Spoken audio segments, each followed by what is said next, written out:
आज मत्स्यलोक की रानी ने राजकुमारी को जन्म दिया था। पूरे मत्स्यलोक में खुशियां मनाई जा रही। महारानी ने जादूगरनी सुमी को बुलाया। सुमी, मेरी बेटी वो है जिसे इस ब्रह्मांड ने अपने आखिरी वंशज के रूप में चुना है, जिसकी मृत्यु के पश्चात उसका रक्त नीलमणि में बदल जाएगा। मेरी बेटी को अपनी ये नीलमणि उसके राज्याभिषेक होते ही प्राप्त हो जाएगी। उसे हमारे देवताओं ने हम सबकी भलाई के लिए चुना है। उस नीलमणि में इतनी शक्ति होगी कि पूरे ब्रह्मांड को अपने अंदर समाहित कर सकती है। इसे धारण करने वाला यथाशक्ति का मालिक होगा। लेकिन अगर ये नीलमणि किसी गलत हाथों में पड़ गई तो तुम कल्पना भी नहीं कर सकती कि इसका परिणाम क्या होगा। ऐसा क्यों महारानी? राजकुमारी के 18 वर्ष के होते ही इसका राज्याभिषेक किया जाएगा, लेकिन उससे पूर्व इसकी जान को खतरा है। खतरा? कैसा खतरा महारानी? 18 वर्ष की होने पर इसके अंदर सभी शक्तियां जागृत हो जाएंगी, लेकिन उस समय इसका विवाहित होना भी जरूरी है। किंतु उससे पहले अगर इसके रक्त से बने नीलमणि को जादूगर कपाली ने अपनी जादुई छड़ी में लगा लिया तो फिर ये राज्य समाप्त हो जाएगा और वो दुष्ट सबको गुलाम बना लेगा। अभी वे बात कर ही रहे थे कि एक दासी दौड़ती हुई आई। महारानी, जादूगर कपाली ने महल पर हमला कर दिया है। सुमी, तुम कपाली की सगी बहन हो, पर मुझे तुम पर अपनी दोस्ती पर भरोसा है। अपनी जादुई विद्या से तुम ही मत्स्यलोक की रक्षा कर सकती हो। मैं अपनी जादुई शक्तियों से मत्स्यलोक को पानी के जादुई शीशे से पूरी तरह से बंद कर दूंगी, जिससे ये हमेशा सुरक्षित रहेगा। सुमी, ये नीलमणि मेरी निशानी है। तुम इसे राजकुमारी के गले में डाल दो। अब सब तुम्हारे हवाले है। ऐसा कहते ही महारानी ने अपने प्राण त्याग दिए। महारानी की मरते ही सारे लोक में दुख का माहौल छा गया। सागर में तूफान उठने लगा, सारा पानी मैला होने लगा। इतने तूफान में कपाली को कुछ हासिल न हुआ और वो कुछ पता न लगा पाया। राजकुमारी की रक्षा के लिए उसे यहाँ से पृथ्वी लोक छोड़ना होगा, वरना जादूगर कपाली उसका पता लगा लेगा। सुमी जादूगरनी राजकुमारी को एक छोटी सी बच्ची के रूप में बदल देती है और सागर में खड़ी एक नाव में रख देती है। आज मैं अपनी नाव को समुद्र के बीच में ले जाऊंगा। आसमान साफ है, आज काफी मछलियां पकड़ में आ जाएंगी। हाँ। अचानक भीमा को नाव में से किसी बच्ची की रोने की आवाज आती है। हे भगवान, मेरी नाव में ये छोटी सी बच्ची किसकी है? देखने में तो किसी राजघराने की लगती है। इसे घर ले चलता हूँ। अरे भाग्यवान, कहाँ हो? इधर आओ जल्दी। क्या हुआ जी, क्यों चिल्ला रहे हो?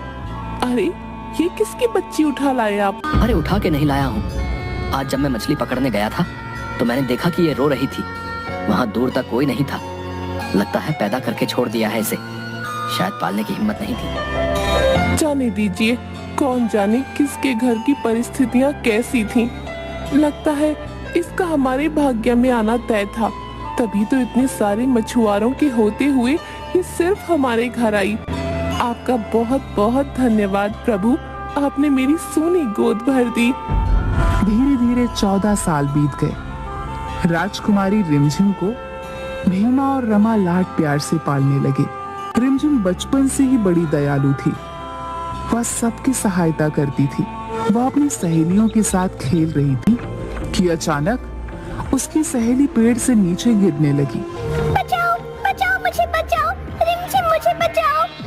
रिमझिम ने अचानक अपना हाथ पेड़ की तरफ किया और उसकी सहेली धीरे से पेड़ के नीचे आ गई। सभी हैरान रह गए। ये तूने कैसे किया? रिमझिम, तूने मुझे बचा लिया। मैंने तो कुछ नहीं किया, ये तो खुद ही हो गया।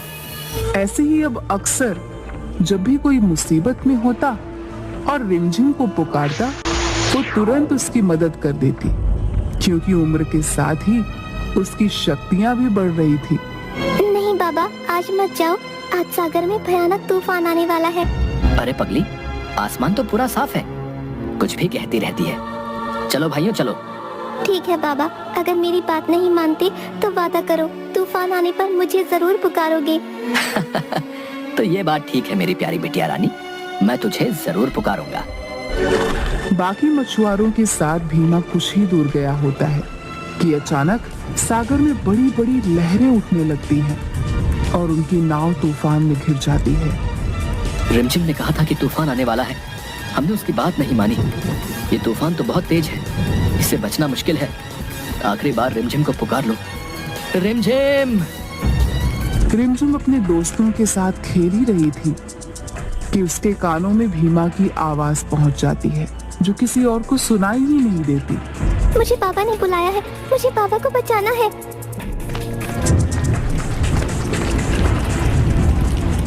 वह दौड़ती हुई सागर के किनारे जाती है और अपने दोनों हाथों में सागर के पानी को भर लेती है। उसके ऐसा करते ही तूफान शांत हो जाता है और भीमा अपने मछुआरे दोस्तों के साथ सही सलामत वापस आ जाता है। आज 17 वर्ष हो गए, लेकिन अपनी जादुई शक्तियों के होते हुए भी मैं राजकुमारी का पता नहीं लगा पाया। अब मेरे पास ज्यादा समय नहीं है। मेरी सभी जादुई शक्तियों, स्वर्गलोक, पाताल लोक, पृथ्वी लोक, हर जगह जाकर राजकुमारी का पता लगाओ। मुझे उसके 18 वर्ष के होने से पहले उसके रक्त का नील मणि चाहिए। जादूगर की छड़ी में से 3 रोशनी निकलने लगती है और एक बड़ी चील का रूप लेकर धरती की तरफ उड़ जाती है। एक उल्लू का रूप लेकर स्वर्गलोक की तरफ जाती है और एक नाग का रूप लेकर पाताल लोक की तरफ। 17 वर्ष बीत गए। मैंने राजकुमारी को पृथ्वी लोक में भेज दिया, लेकिन मैं स्वयं नहीं जानती राजकुमारी कैसी है और किस हाल में है। समय कम है। कपाली ने अपने सेवकों को राजकुमारी का पता लगाने भेज दिया होगा। कपाली के राजकुमारी तक पहुंचने से पहले ही हमें राजकुमारी का राज्याभिषेक करना होगा, वरना कपाली पूरी पृथ्वी को गुलाम बना लेगा। सुमी रूप बदलकर पृथ्वी लोक पर राजकुमारी को ढूंढने निकल पड़ती है। राजकुमारी एक बड़ी तितली को जमीन पर गिरा हुआ देखती है। ये इतनी सुंदर तितली है, इतनी बड़ी तितली। तुम कौन हो और मुझे क्यों मारना चाहती हो? मैं रिमझिम हूँ। नहीं नहीं, मैं तुम्हें मारना नहीं चाहती। मैं तो एक जादूगर राजकुमार हूँ, जिसे सजा देने के लिए मेरे पिता जादूगर ने तितली बना दिया। लेकिन तुमने मुझसे बात करके मुझे वापस राजकुमार बना दिया। अपनी शक्ति से अब मैं तुम्हें तितली बनाकर अपने देश ले चलता हूँ। रिमझिम तितली के रूप में जादूगर राजकुमार के साथ उसके देश चली जाती है। अरे राजकुमार, तुम अपने साथ किसे लेकर आए हो? मुझे तुम्हारे साथ किसी मत्स्य कन्या की खुशबू आ रही है। महाराज, आपका जादू गलत सूचना दे रहा है। मैं तो अपने साथ पृथ्वी लोक की एक लड़की को तितली बनाकर लाया हूँ। राजकुमार जैसे ही तितली को बाहर निकालता है, जादूगर अपने जादू से पहचान लेता है कि वह मत्स्य राज की राजकुमारी है। अरे, ये तो वही राजकुमारी है जिसे बड़े भैया पिछले 18 सालों से ढूंढ रहे हैं। उन्हें तुरंत सूचना देनी होगी। आप ऐसा नहीं कर सकते। मेरा भाई जादूगर कपाली बहुत बड़ा जादूगर है। अगर उसे मैंने सूचना नहीं दी, तब भी उसे पता चल जाएगा। मैं नहीं चाहता कि हम दोनों मारे जाएं। भैया, ये जानते हुए भी कि मैं जादूगर कपाली की सगी बहन हूँ, महारानी ने राजकुमारी की सुरक्षा की जिम्मेदारी मुझे दी है। मेरे होते हुए इसका कोई बाल भी बांका नहीं कर सकता। मैं राजकुमारी को लेकर जा रही हूँ। सुमी अपने जादू से राजकुमारी की चारों तरफ सुरक्षा कवच बना देती है और उसे लेकर गायब हो जाती है।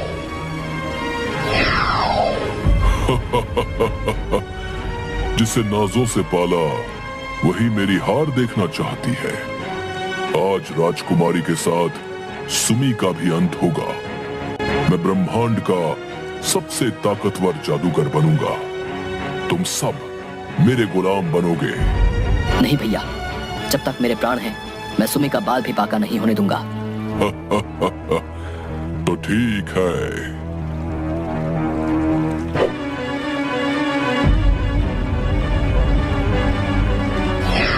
पिताजी, जब तक आपकी मौत का बदला नहीं ले लेता, तब तक मैं चैन की सांस नहीं लूंगा।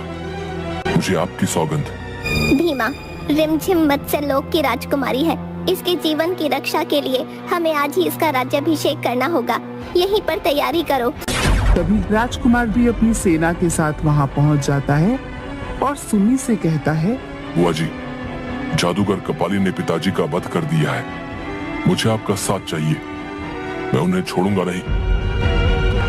सभी लोग जल्दी जल्दी राज्याभिषेक की तैयारी करने लगते हैं और जैसे ही राज्याभिषेक का समय आता है, अचानक चारों तरफ अंधेरा छा जाता है। मैं आ गया, देखता हूँ मुझे सर्वशक्तिशाली बनने से कैसे रोकोगी। राजकुमार, राजकुमारी के सर पर मुकुट रख दो। तुम भूल गई सुमी, केवल मुकुट रखने से कुछ नहीं होगा। राजकुमारी के अंदर सभी शक्तियों को जागृत करने के लिए उसका विवाहित होना भी जरूरी है। तुम्हारा काला जादू तुम्हें बर्बाद कर देगा भैया। तुम जानते हो गुरुजी ने हम तीनों भाई बहनों को जादू के गुण सिखाए थे और हमसे वादा लिया था कि हम इसका प्रयोग केवल सबकी भलाई के लिए करेंगे। भलाई? भलाई के लिए ही तो कर रहा हूँ, अपनी भलाई के लिए। अपने जादू से मैं एक असुर सेना की रचना करूंगा और सारे ब्रह्मांड का राजा बनूंगा।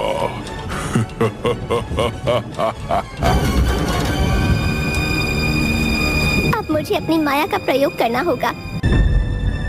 राजकुमार, क्या तुम राजकुमारी से विवाह करोगे?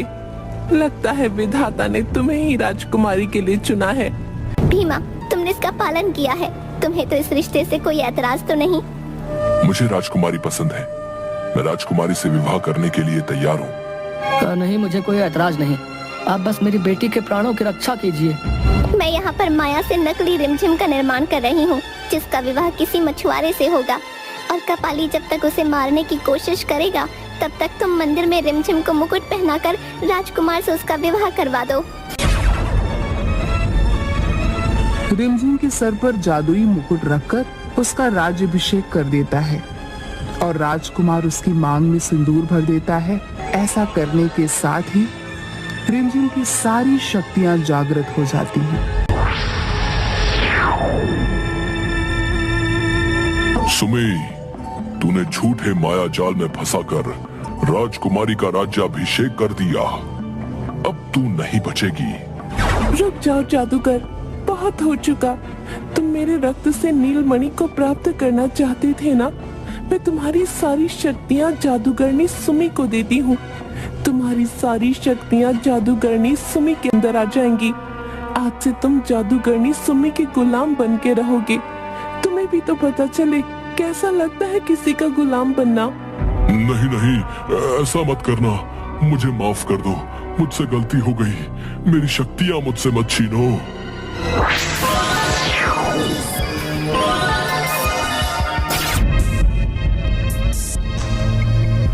सुमी, मत्स्य लोक की अमानत को बचाने के लिए ये आपका उपहार है।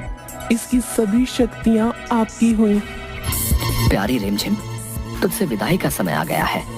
माता पिता के रूप में हमने तेरा विवाह अपने हाथों से कर दिया। जा बेटी जा, अब तू अपने कर्तव्य निभा। माँ, पिताजी, मैं जिंदगी में आपको कभी भूल नहीं सकती। जब मैं थक जाऊंगी और मुझे माँ की गोद की याद आएगी तो मैं आपके पास आ जाऊंगी। ये तेरा घर है बेटी, इसके दरवाजे हमेशा तेरे लिए खुले हैं। रिमझिम मछुआरों की बस्ती से विदा होकर मत्स्य लोक चली जाती है और सब लोग खुशी खुशी रहने लगते हैं।